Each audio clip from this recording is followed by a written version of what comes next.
अस्सलाम वालेकुम नाज़रीन, आप देख रहे हैं नसीम ज़हरा पाकिस्तान। एक तरफ अली बिलाल के मामलात हैं, हुकूमत ने पंजाब की जो केयरटेकर हुकूमत है उसने उसने साथ एविडेंस ले आए हैं और वो कह रहे हैं कि जी ये देखें, ये बच्चा जो है ये कत्ल नहीं हुआ और ये कस्टोडियल किलिंग नहीं है, ये एक्सीडेंट में मारा गया है। और पीटीआई का अपना मौक़िफ़ है। पीटीआई के जो सीनियर लीडर हैं हम उनसे बात करेंगे और उनका डिटेल में देखेंगे, उनसे पूछेंगे कि उनका मौक़िफ़ किस पे बेस्ड है कि वो कहते हैं कि ये कस्टोडियल किलिंग हुई है।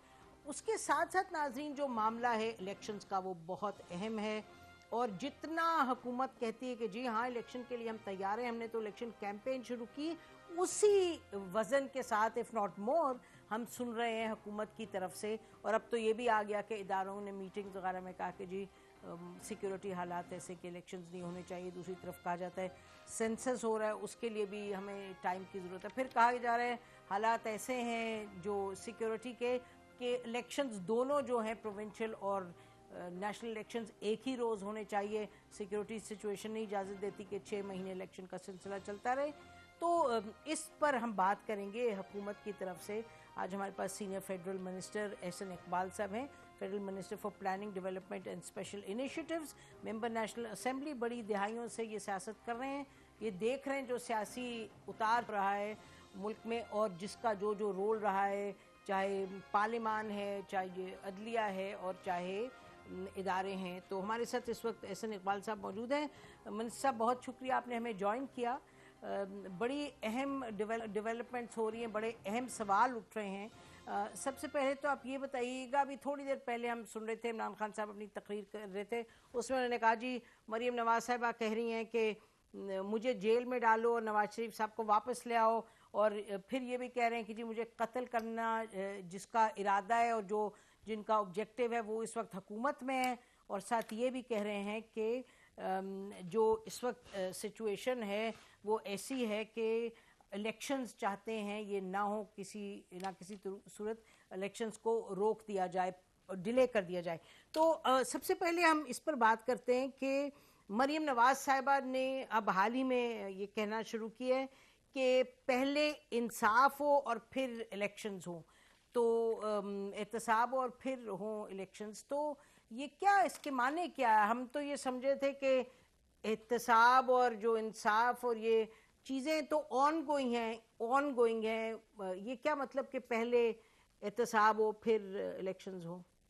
देखिए नसीम ज़हरा साहब, उनका जो बयान है जहाँ तक मैं समझा हूँ उसका जी मकसद ये है कि इलेक्शन तभी ट्रांसपेरेंट होता है कि जब तमाम फरीकैन के लिए लेवल प्लेइंग फील्ड हो।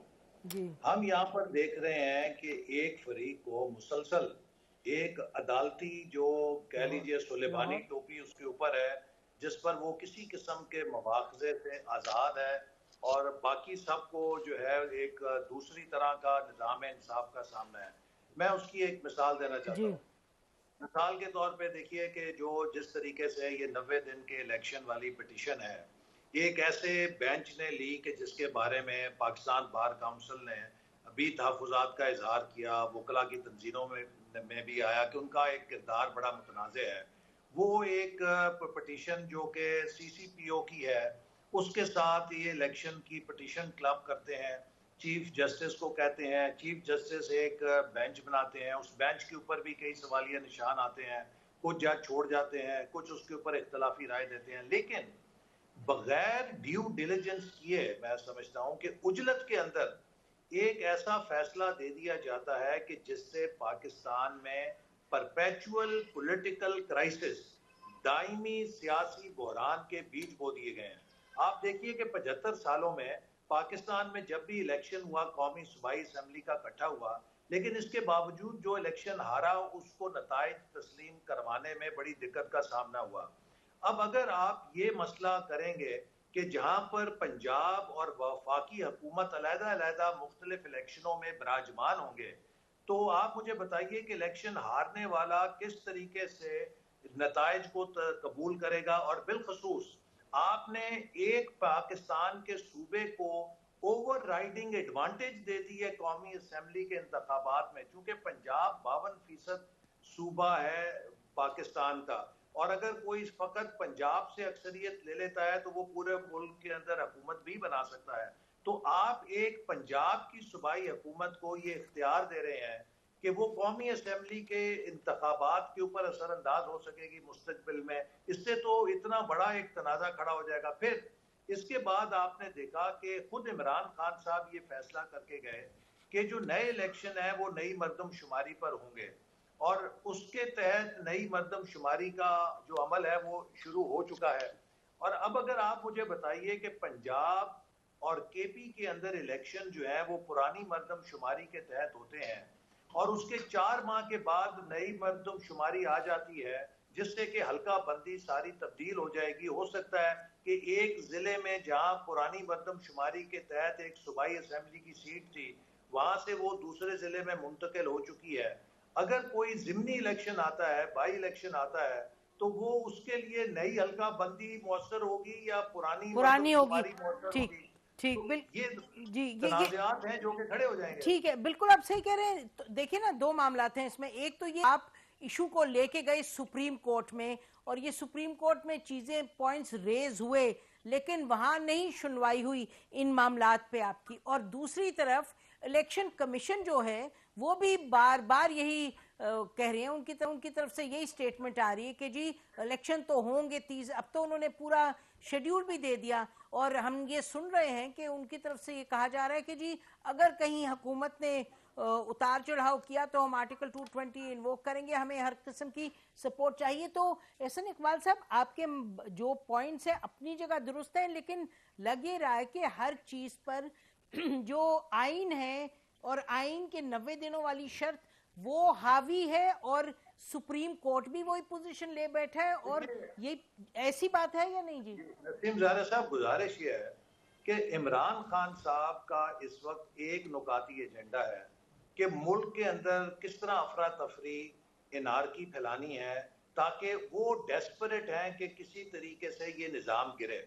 मैं आपको उसके लिए ये अर्ज करना चाहूँगा कि उन्होंने पंजाब और केपी की असम्बली किसी जमहूरी जज्बे के तहत नहीं तोड़ी। उन्होंने पंजाब और केपी की असम्बली एक खुदकुश बमबार की तरह इस पूरे निज़ाम को ढाने के लिए तोड़ी है। तो लिहाजा उस अमल के पीछे एक तकरीबी जहन था, एक इनार्कियल जहन था कि जिसका मकसद था कि ये पूरा निज़ाम अगर ज़मीन बोस हो जाए, शायद उनका मुताबरा हो जाए। अब अगर उनके नज़दीक कोई जमहूरी सोच होती तो इस बात में वो अपनी पार्टी को एतमाद में लेते, और सुप्रीम कोर्ट के 2 फाजिल जजों ने ये नुकता उठाया कि किस तरीके से आप ये इख्तियार देखिए 58(2)B में जो सुप्रीम कोर्ट ने तशरीह की है वो यही की थी कि सदर को आप ये इख्तियार कैसे दे सकते हैं कि वो अपनी मन में कि उसका दिल करे तो वो पूरी असेंबली को तोड़ दे। अगर सुप्रीम कोर्ट ने जो आर्टिकल 58(2)B के हवाले से माजी में तशरीहात की हैं, उसी तराजू के ऊपर जो इमरान खान ने बदनीयती के साथ असेंबलियां तोड़ी हैं, उनको तोलना चाहिए था कि नहीं तोलना चाहिए था? इसीलिए हम देखते हैं कि जो हालिया कुछ फैसले हैं वो हमें नजर आता है कि नहायत उजलत में उसी अंदाज में होते हैं जैसे कि इमरान खान साहब की फरमाइश होती है। तो फिर एक सवालिया निशान पैदा होता है कि क्या ड्यू डिलिजेंस की जा रही है? अच्छा, एहसन इकबाल साहब, आपकी सब ठीक, आपकी सब बातें मान ली। मुझे ये बताइएगा कि आप एक जमहूरी शख्स हैं, ये बताइए कि इसको आगे बढ़ाएंगे, अपना जो आपकी अपनी बात है, जो आपका स्टांस है, जो आप कह रहे हैं इट्स बेस्ड ऑन लॉजिक और बेस्ड ऑन लीगैलिटी, और आप कह रहे हैं पुरानी डिसीजंस जो इमरान खान साहब ने भी की, ये के सेंसस वगैरह हो, तो ये इनको आप आगे कैसे बढ़ाएंगे? क्या आप चाह रहे हैं इलेक्शन डिले हो किसी ना किसी तरीके से, तो आपके जो ये पॉइंट्स हैं वो एड्रेस होंगे, या आप वापस कोर्ट में जाएंगे, क्या करेंगे? ये है कि हम कतन इलेक्शन से ना फरार की कोई जमहूरियत पसंद इंसान बात कर सकता है, ना कोई डेमोक्रेट इस बात को कह सकता है कि इलेक्शन नहीं होने चाहिए। हमने पहले दिन से कहा है, और मेरे कई बयानात भी रिकॉर्ड पर हैं, कि आईनी तौर पे पाकिस्तान में आम इंतखाबात अक्टूबर 2023 में ड्यू हैं। लिहाजा अक्टूबर 2023 में ही जनरल इलेक्शन होना चाहिए, जबकि मर्दमशुमारी भी मुकम्मल हो जाएगी, नई हल्का बंदी भी हो जाएगी, जो कि खुद इमरान खान साहब फैसला करके गए हैं, और एक वक्त में सूबों के और कौमी असेंबली के इलेक्शन होंगे ताकि एक लेवल प्लेइंग फील्ड हो। अब अगर इमरान खान साहब ने एक सियासी तकरीर कारी के जरिए पंजाब और केपी की हुकूमतों को वक्त से पहले तोड़ा है और उनकी नीयत यही थी कि वो पूरे निज़ाम को गिराएं, तो हमें उनका यरगमाल तो नहीं बनना चाहिए। और मैं अदब से कहूंगा, बड़े अदब के साथ, गुस्ताखी नहीं करना चाहता, कि ये वो चीजें हैं कि जिनके ऊपर सुप्रीम कोर्ट को अप्लाई करना चाहिए था और सोचना चाहिए था, और तसल्ली के साथ, बजाय ये कि उजलत के अंदर वो फैसला करते। तमाम पहलुओं को देखकर, आफ्टर ऑल सुप्रीम कोर्ट का मकसद ही यही है कि जहां इस किस्म की कॉन्फ्लिक्टिंग एम्बिग्विटीज हो जाए उनको वो रिजॉल्व करें आइन की रोशनी में। तो एहसन इकबाल साहब, यही तो सवाल आपसे मैं कर रही हूँ कि आप ये वही दोहरा रहे हैं जो भी आपने पहले फरमाया। तो चलिए, आपकी बात मान ली, तो फिर आप इस पर आगे कैसे बढ़ेंगे? क्योंकि जब आप ये बात पॉइंट आउट करते हैं तो साथ साथ फिर यही सवाल उठता है जब अंदर से खबरें आती हैं कि जी इलेक्शन होना ही नहीं, उसके जो भी वजूहात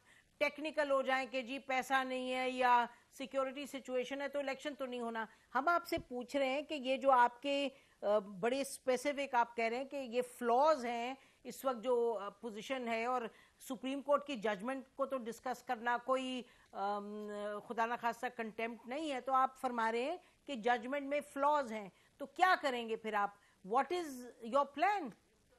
जी नसीम ज़ारा साहबा, इसका फैसला ना हुकूमत ने करना है, ना किसी सियासी जमात ने करना है। इलेक्शन कमीशन, ये वो मैंडेट है जो इलेक्शन कमीशन का है कि वो इन चीजों को देखे और इसकी रोशनी में वो अपना फैसला करे। लिहाजा इलेक्शन कमीशन जो भी फैसला करेगा हम सब उसके पाबंद हैं, हम उसके मुताबिक करेंगे। लेकिन ये बात मैं जरूर कहना चाहता हूँ कि अगर हमने पाकिस्तान में कौमी और सूबाई असम्बली के इलेक्शनों की वो तरतीब जो सुप्रीम कोर्ट ने तय की है उसको फॉलो किया, तो पाकिस्तान में परपेचुअल पॉलिटिकल क्राइसिस के बीज बोए जाएंगे। देखिए, इंडिया की मिसाल फर्क है, उसका मैस इतना बड़ा है, उसका साइज इतना बड़ा है कि अगर वहां पे 2-4 रियासतों में आगे पीछे इलेक्शन होते हैं तो वो उनके नेशनल इलेक्शंस को इन्फ्लुएंस नहीं कर सकते।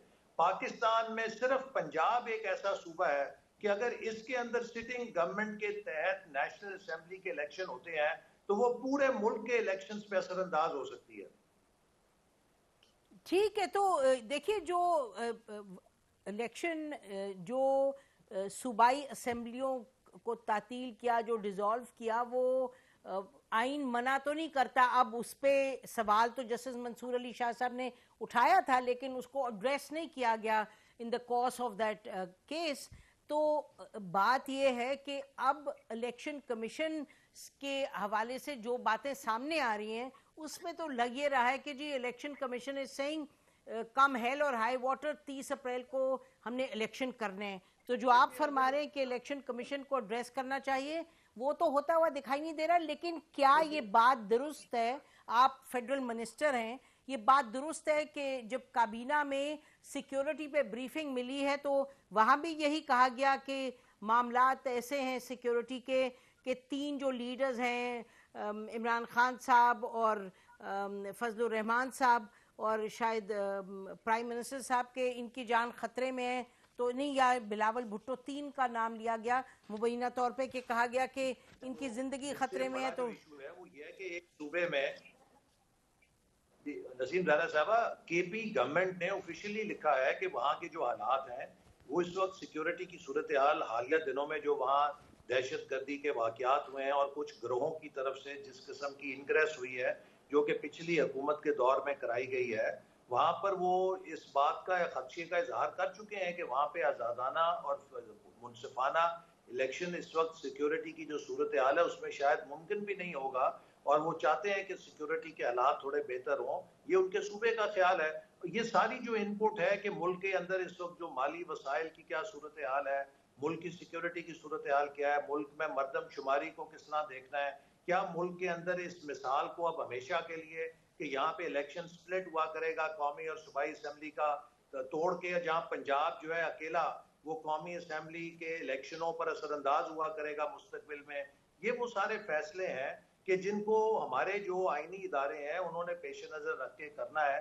अगर सुप्रीम कोर्ट ने इन चीजों को पेश नजर नहीं रखा तो इलेक्शन कमीशन को देखना चाहिए। अगर वो भी इन चीजों को नजरअंदाज करता है तो हम तो उन इदारों के फैसलों के पाबंद हैं, और फिर जो उसके नतायज होंगे तारीख में ये इदारों के ऊपर आएगी जिम्मेदारी कि इन्होंने पाकिस्तान को किस बंद गली में धकेल दिया है।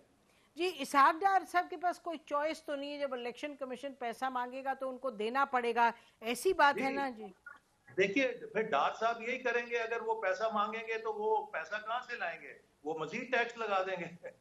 अच्छा, वो मजीद टैक्स लगा। अच्छा ये बताइएगा कि इससे पहले कि हम वो फिर इलेक्शन टैक्स के नाम पे और टैक्स लगा देंगे। अच्छा चले, ये आपने अच्छा आइडिया उनको दे दिया है। मेरा ख्याल है आप कुछ कोशिश कर रहे हैं कि कौम का नो इलेक्शंस, क्योंकि टैक्स और नहीं हमने देना। अच्छा ये बताइए कि आज मरीम नवाज साहबा की जो ऑडियो आई है, आपने भी यकीनी तौर पे सुनी होगी, तो इमरान खान साहब कह रहे हैं कि उस ऑडियो की तशरीह उन्होंने ये किया कि मरीम नवाज साहबा ने कहा कि जो बच्चा मारा गया है पुलिस कस्टडी में तशद्दुद से, उसको इस तरह से प्रोजेक्ट किया जाए कि वो एक्सीडेंट से मारा गया।